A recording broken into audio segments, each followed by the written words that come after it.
สบายดีน้องสาวพีซีพีลาเพื่อทุกคนเนาะมื้อนี้สิมาให้คลิปรีวิว3กระบอกแตกต่างกันเนาะมีรหัส22 23 24เนาะ22เป็นบิ๊กคอมแพคเนาะแล้วก็23ก็ฟักต่อ24แม่น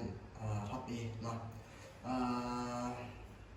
ฝากไอ้น้องกดติดตามช่อง YouTube เด้อกดติดตามช่อง YouTube เพราะมี2ช่องเนาะช่องนี้แล้วก็ช่องท็อป BKK เนาะให้ไอ้น้องก็ไปกดติดตามเดี๋ยวเบอร์แล้วมาไอพีคอมแพคเนาะในราคา10 ล้านเด้อ10K เห็นแล้ว10 ล้านเด้อ 10K เป็นว่า10 ล้านเนาะไอพีคอมแพคเนาะตัวนี้เป็นอยู่ในคลิปแต่ละคลิปผมก็ได้เว้าเลยเนาะที่รีวิวไอพีคอมแพคไปเนาะตัวนี้เป็นเลขอยู่ในถังนะตัวนี้เด้อตัวนี้ยังบ่ได้กล้องบ่ได้สูบราคา10 ล้านเด้อคันเอากล้องกับเอาสูบกับแม่นบวกเพิ่มในราคาที่แต่ละบอกเทียมลูกให้กำนึง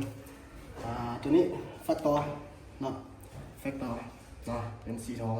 เนาะกล้องดิสคัฟเวอรี่ทางอดูก้นมนตัวนี้เด้อตัวนี้ยังบริสุทธิ์แม่นราคา9 ล้านเด้อตัวนี้เด้อ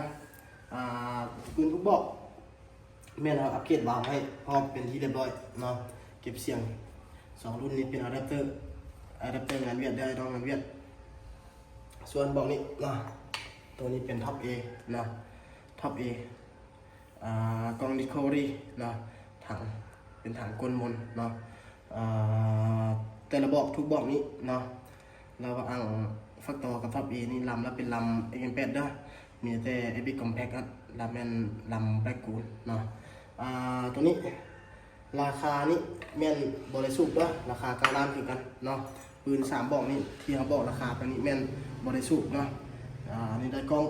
เนาะลาแมน9 ล้านแต่บริสุทธิ์เนาะตัวนี้บริกล้องบริสุทธิ์แมน10 ล้านเลยดีคอมแพคเนาะให้น้องคนใดสนใจติดต่อผ่านทางเบอร์โทรที่เราฝากไว้ในหัวข้อหรือว่าผ่านมาทางหน้าจอเนาะให้ทักมาเนาะเนาะส่วนลูกแมนทุกบอกจะถอดแถมให้1 กิโลเด้อ1 กิโลเนาะ1 กิโลถูกอยู่ประมาณ3 กับเนาะให้น้องคนใดสนใจให้ติดต่อมาขอบใจ